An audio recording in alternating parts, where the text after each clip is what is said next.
Chapter 21, Napoleon's Complex. The whole district was a forbidden zone that stretched out beyond the living quarters themselves. The housing project had a 2-block radius that no one dared to enter, not if they weren't involved with drugs, prostitution or worse. I was told not to go into that area when I was a kid because it was so dangerous, and I believed them. It always felt like a different world once you got over the tracks and into that part of town. My friends and I would go down that way a lot, mostly when we were younger. Due to the stories we heard when we were growing up, we never went further than the tracks. We were told dozens of stories. There were many myths that surrounded the name Napoleon. He was referred to as the troll of the tracks in the folk tales that made their ways around town. We became curious like any other kids would, but no one had the heart to climb the fences that led into the grimy grounds back then. Crossing the tracks became the dare that no one dared to do, in fear of the stories surrounding the troll on the other side. Legend had it that Napoleon would kidnap children that were taller than him. He was said to cut them down to size, before eating their legs in front of them. We eventually got too old for the fairy tales and we knew that the troll didn't really exist. Even so, there was a person we really did need to fear, and his name was in fact, Napoleon. I never had the pleasure of meeting the minion before, but my father had all his information documented. It had a picture of him, which was the first time I had laid eyes on him. He was very short, stocky, and it was noted that he usually had his hair picked out into an afro when it wasn't braided. He had no next of kin and his ethnicity wasn't listed either. Based on his mugshot, he could have easily been Latin American, maybe even African American, if not both. However, it seemed Napoleon didn't just get his name from his height, he was also known for his ruthless behavior. His real name was Leonard Little. He was a well-known drug smuggler who led an underground crime syndicate known as the Chain Gang. Napoleon's actual height wasn't listed, but he was estimated to be 5 feet tall. It also stated that he suffered from what is called small man syndrome, otherwise referred to as a Napoleon complex. Rumor had it Leonard kept his hair blown out because he felt like his afro made him look taller. No one knew if this was actually true because no one would risk their lives to ask him. When I finally put the address into Google Maps, a view of the entire structure popped up.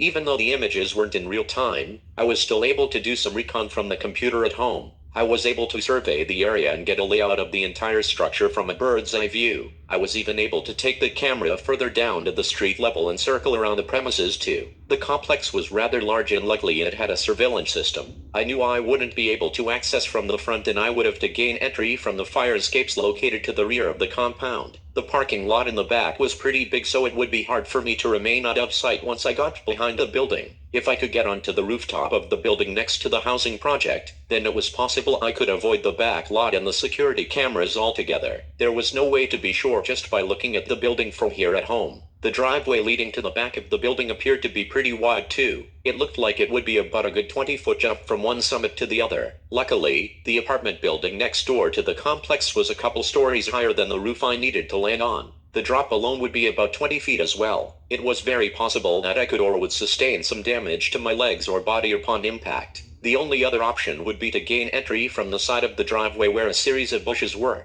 I would be able to blend in with the shrubs and sneak around to the back of the building where I could gain access to the fire escape. Then, I saw that I would be able to enter through the windows from the rear of the structure, but I couldn't be completely sure of that without being there in person. Grace had already left without me, and I would never forgive myself if something happened to her. I had to hurry. The complex wasn't far from the rail station or where the cargo trains passed below. I figured I would make my way down there and hitch a ride over to the complex on the other side of town. That would save me a lot of time, and time was of the essence. I quickly took out my phone and shut it off. I couldn't risk having my phone ring or ping my location. With all the technology today, I couldn't risk anyone or anything tracking my movements or whereabouts. I needed to leave it at home so it would appear as though I remained here and never left at all. As soon as that was taken care of, I headed upstairs covered in my usual black attire. Except now, I had my black hooded sweater on over the bulletproof vest. My black cargo pants were also being held up by my utility belt, equipped with gloves, a flashlight, handcuffs and zip ties. I headed back upstairs to my parents' room and opened the window. It didn't look like any of the police were outside of my house, but the fog had grown so thick I could barely see 6 feet in front of me. I figured that could be used to my advantage and I was really pressed for time. My best option was to take my bicycle down to the rail. That way, I could train hop into the next town to catch up with Grace. I was ready to disappear into the den of the night and head towards Nightmare's location without being seen. I climbed out the window, I hopped down to the ground and landed somersault. The second I sprung up to my feet and my soles touched the surface, I began running. I took a quick sprint across the backyard and went into the garage where I always kept my bike for safekeeping. It was a charcoal BMX bicycle that was called the Mongoose Expert. It had pegs, mags and a gyro which allowed the handlebars to spin around without the wires from the brakes interfering with it. I upgraded it back when I was really into aggressive bike riding because it was originally for racing. I hadn't ridden in years and I wasn't sure what condition it would be in.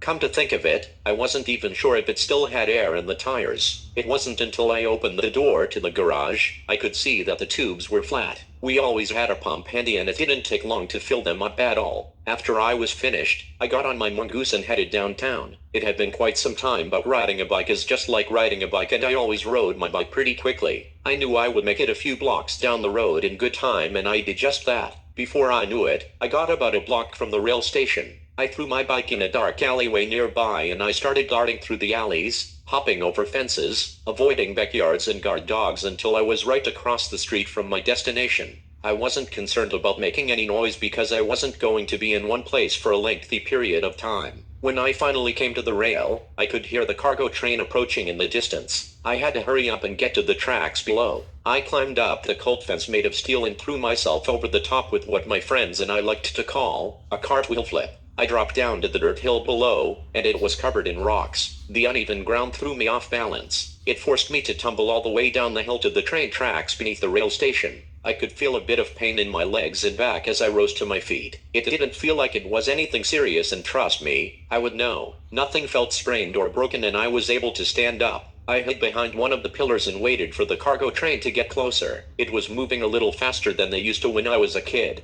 That's because we used to train hop during the day, when they had to move with caution. Still, I hadn't done this in a very long time, so this speed could actually be the new normal for this time of night. As the freight train passed and the conductor could no longer see me from his side view mirrors in the smog, I grabbed onto one of the ladders located on the side of the cargo container, and hopped on. I held onto the ladder tightly with both hands as I hung off for about a mile before we got closer to a populated area. I could see store signs as we approached a store plaza. Although the shopping mall was closed, the signs looked well lit from afar. I moved from the side of the train and stood in between the cargo containers. I had to climb on top of the caravan and hop from one connects box to another in order to refrain from being seen. As we approached the plaza, I continued to leap across the convoy until I was just a few containers from the caboose and the conductor. I stood there for a few minutes, which could have easily been seconds, before I lost my balance and almost fell off. I regained my footing and I couldn't do anything but stand still, otherwise I'd fall off. When my stop finally came, I climbed down the ladder of the shipping container and jumped. The freight train was moving as fast as a locomotive and I had to hit the ground running. Due to the momentum I had built up, when it came time to jump,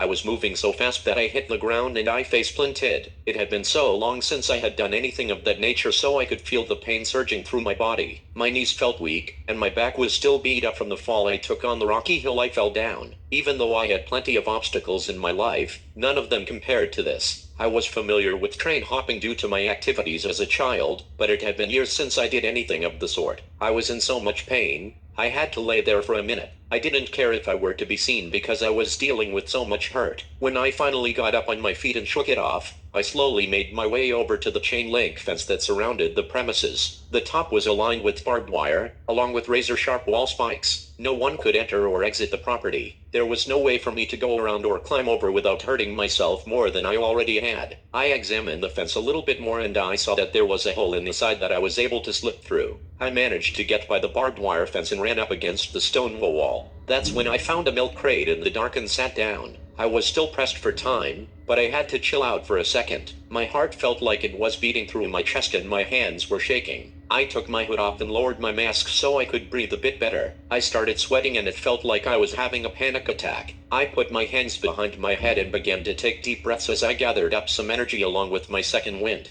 I didn't know what would happen next. I felt like I had already beaten myself up more than anyone ever could. Still, I had to continue. I stood up and turned around to face the crate that I was sitting on, and I used it as a boost to grab the gutter connected to the roof above. I tugged on it twice to make sure it was secure before I tried to pull myself up and gained access to the next level. Once I was on the roof, there was an air conditioning unit that I was able to step on, which enabled me to reach up to the next platform. I climbed up again, and once I got a few feet from the loud noise coming from the AC unit, I was able to hear a faint sound of music in the distance. I started to walk across the rooftop towards the edge of the building, looking back and forth trying to figure out where the noise was coming from. It sounded like it was coming from the complex, but I wasn't sure yet. I kept inching my way to the edge of the building and the music grew louder and louder. Just as I got towards the edge of the building, the snow began to fall. The flakes were rather large and made by pitch black attire slowly turn white. Little by little my outfit became visible as it got covered in the snow. The flakes had landed on me and outlined my body, causing me to stand out on the rooftop in the dark. I quickly dropped to the ground and rolled around on the ground until I was completely covered in snow from head to toe. This had created a camouflage that enabled me to blend in with the environment. Now, I could move around again without being seen. I made my way to the edge of the rooftop, where I was able to get a better view when I looked down. The fog seemed to be lingering at a lower altitude, which meant I could still use it as cover once I got onto the ground level. The noise was a lot louder now, and it seemed as though it was coming from my destination.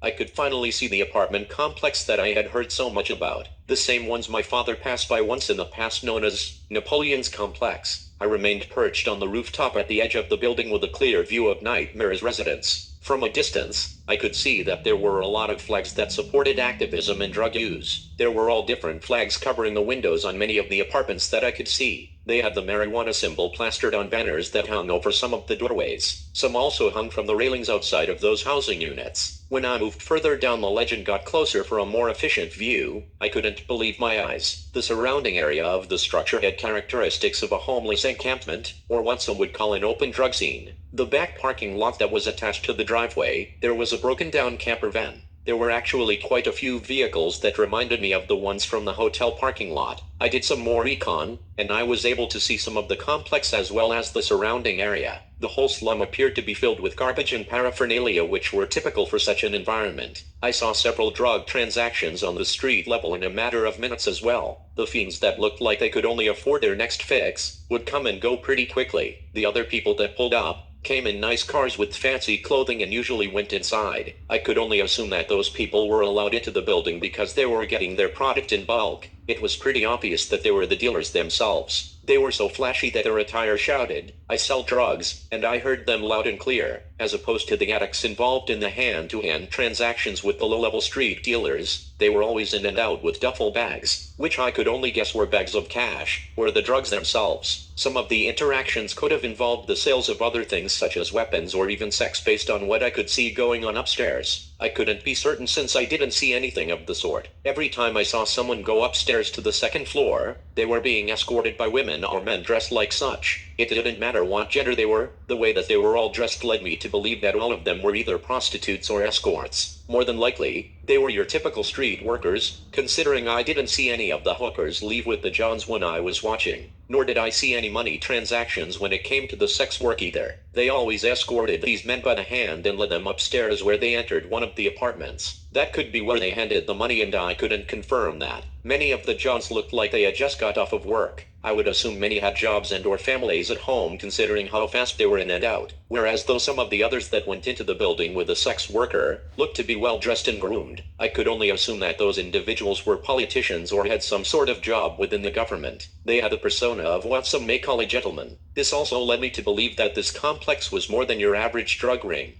The whole process seemed to be very organized. The first floor seemed to be dedicated to the drug game while the second floor specialized in social interaction. I couldn't even imagine what was going on up on the third floor where the residents lived. Nightmare's apartment was listed as 3C, and the evidence would suggest that the third floor was also where Napoleon resides.